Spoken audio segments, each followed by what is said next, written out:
Some footballers let their feet do the talking, others shoot their mouths off. Meet the most savage trash talkers in football history.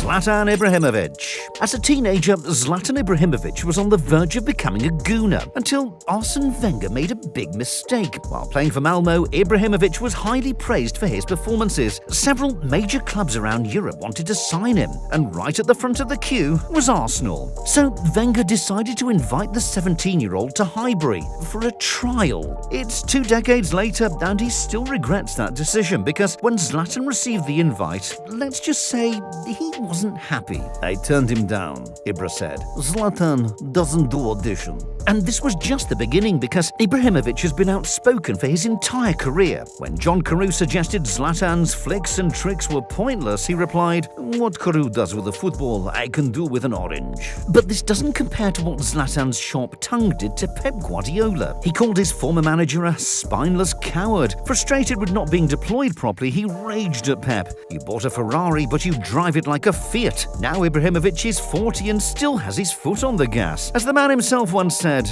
"I think I'm like wine. The older I get, the better I get." Jose Mourinho.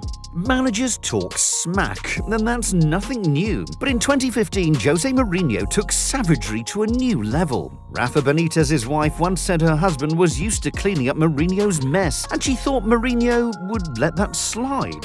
"The lady is a bit confused, with all respect. The only club where her husband replaced me was at Inter Milan, where in 6 months he destroyed the best team in Europe at the time. If she takes care of her husband's diet, she will have less time to speak about me." But that's not all. Mourinho was slamming everyone in sight. He labelled Arsene Wenger a specialist in failure and mocked Claudio Ranieri's English. "He was in England for 5 years and still struggled to say good morning and good afternoon." The worst part is Mourinho doesn't just fire shots at opponents. Sometimes he sets his sights on his own players. Just ask Luke Shaw. "Shaw had a good performance, but it was his body with my brain," Mourinho once said. "He was in front of me and I was making every decision for him." Sergio Ramos.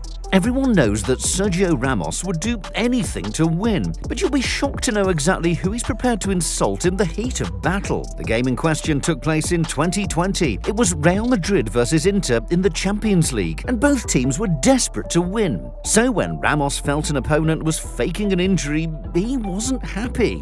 "Get up, you son of a bitch. Your mother is a bitch who gave birth to you. Stop screaming like a rat." The crazy part is the opponent was Achraf Hakimi, a player who'd shared a dressing room with Ramos just 2 years earlier. And this wasn't the only time Ramos threw shade at a former colleague. He once shouted at Martin Odegaard, "I shit on your whole mother."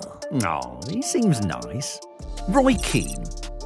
Representing your country at the World Cup is every player's dream, but this wouldn't stop Roy Keane from mouthing off to his manager. In 2002, Ireland held a pre-tournament training camp in Saipan. Everyone was having a great time, apart from Roy. The thing is, he wasn't impressed with the training facilities. In fact, he was so unimpressed he decided to quit. The Ireland manager, Mick McCarthy, tried to stop his captain from quitting, and that's when Keane told him how he really felt. "I didn't rate you as a player. I don't rate you as a manager, and I don't rate you as a person. You can stick your World Cup up your ass." McCarthy wasn't the only victim of Keane's brutal put-downs. The Manchester United captain had no issue telling his teammates, past and present, what he thought about them. He called Dwight York a clown. Teddy Sheringham was dismissed as a bluffer. Then, in the middle of a training session, Keane told Rio Ferdinand, "Just because you paid £120,000 a week and play well for 20 minutes against Tottenham, you think you're a superstar." The man even turned on Man United's home supporters. Keane felt they weren't vocal enough at Old Trafford. They have a few drinks and probably the prawn sandwiches, and they don't realise what's going on out on the pitch.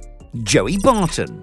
Joey once tried to slander one of the world's best footballers. Unfortunately for Joey, the response was more cutting than his original insult. Throughout Barton's career, he was the bad boy of English football. He was always getting into trouble on and off the pitch, and there was nothing he hated more than finding out you haven't subscribed to non-stop football. So come 2013, there was great hype around Neymar, and Barton decided to start some trouble. He called the Santos star the Justin Bieber of football.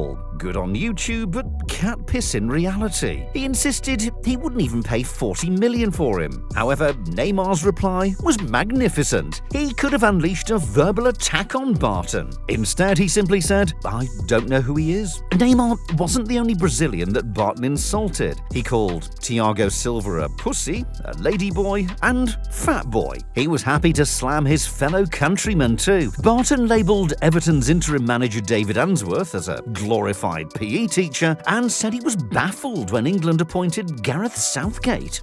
Gerard Piqué. Now, it's no secret that Gerard Piqué isn't too fond of Real Madrid, but the extent of his trash-talking will surprise you. Piqué spent the majority of his career at Barcelona. He was born in the city and is a supporter of Catalan independence. So it's only natural that he doesn't like Real Madrid. But it's not just on the pitch that Piqué likes to wind up Madrid's players. In 2018, he revealed he'd created a WhatsApp group where his Barcelona colleagues could talk to their rivals at Madrid. Piqué loves to trash talk in person too. While Luis Suarez was playing for Atletico Madrid, Piqué called him fatty. But trolling Barcelona's biggest rivals has become his favourite hobby. In 2021, Marca, a daily sports newspaper, asked Madrid fans what number Kylian Mbappé would wear at the Bernabeu that season. When the transfer fell through, Piqué tweeted, "It's number 7, in reference to Mbappé's number at PSG.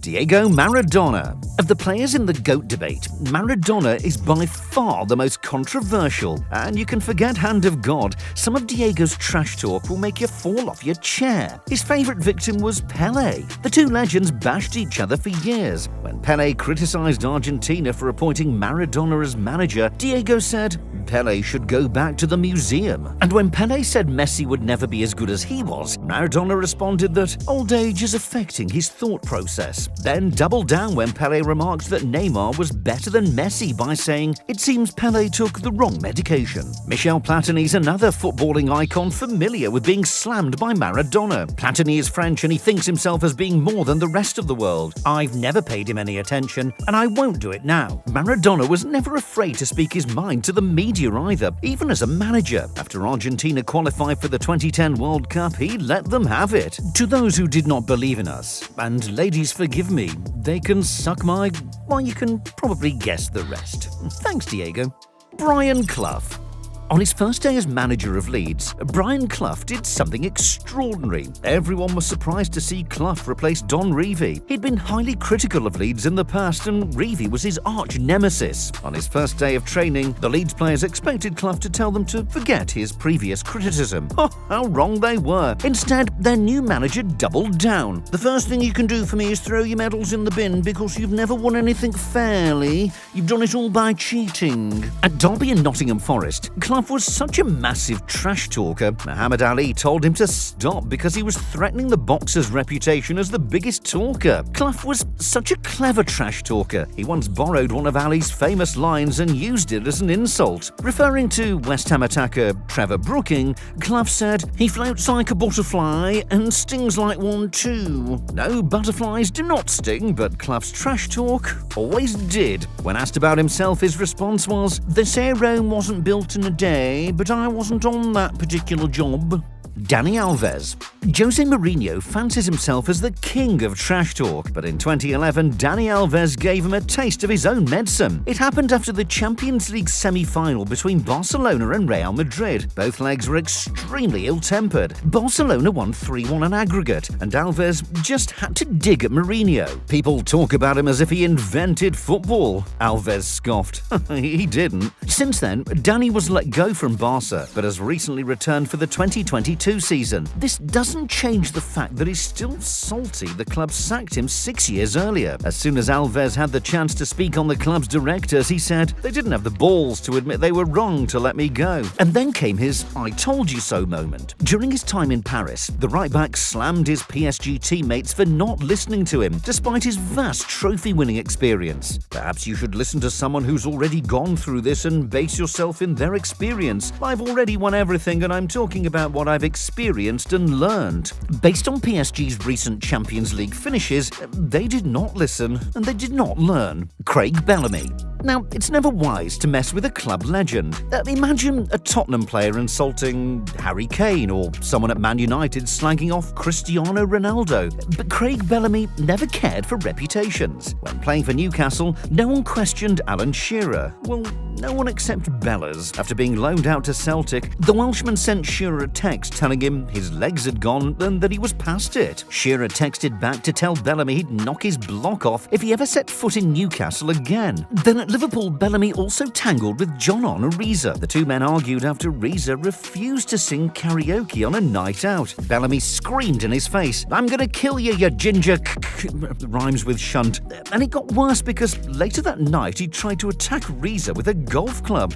Bellamy sure takes his karaoke seriously. Bellas was a loudmouth well into his 30s, and with his track record it should come as no surprise that at Manchester City he regularly insulted Robinho, Elano and Glauber. He accused the three of forming a Brazilian clique. Bobby Robson once called Bellamy the gobbiest footballer I've ever met. We don't doubt it. Marco Materazzi. Marco Materazzi tried to wind up opposition players every week, but in 2006, he was at the heart of one of the most dramatic incidents in football history. It was the World Cup final between Italy and France. Zinedine Zidane had just given France the lead with a penalty, but Materazzi came back with the equaliser soon after. There were 10 minutes of extra time left to play, and that's when it happened. Materazzi tried to get inside Zidane's head. The defender had been pulling Zizou's shirt all game long, so Zidane told him he could have his shirt after the game. I guess Materazzi wasn't really interested because he replied, "I'd prefer the whore that is your sister." The red mist descended and Zidane planted his head firmly into Materazzi's chest. The Frenchman was sent off and Italy won the World Cup on penalties. Sometimes the villain does prevail. What other trash talkers would you add to the list? Subscribe and drop a comment below.